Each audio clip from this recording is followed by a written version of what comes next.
আসসালামু আলাইকুম, শুভ সকাল বন্ধুরা। গতকালকে বৃষ্টি হয়েছে, তাই আমার বাগানের অবস্থা কি দেখুন। আর ফুলের ভরে সবগুলো ঢালও ভেঙে গেছে। মাশাআল্লাহ, চমৎকার, কি সুন্দর কালার দেখেন। আলহামদুলিল্লাহ, আল্লাহ, কি অবস্থা দেখেন। আর এটা হচ্ছে কি সাদা গোলাপটা, কি সুন্দর। গতকালকে সেই সন্ধ্যা থেকে প্রচুর বৃষ্টি হয়েছে, সারা রাত অবধি বৃষ্টি। আলহামদুলিল্লাহ, সুবহানাল্লাহ।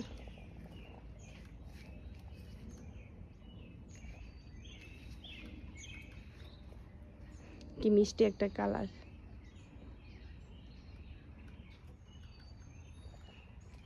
আল্লাহ হাফেজ, সবাই ভালো থাকুন, সুস্থ থাকুন।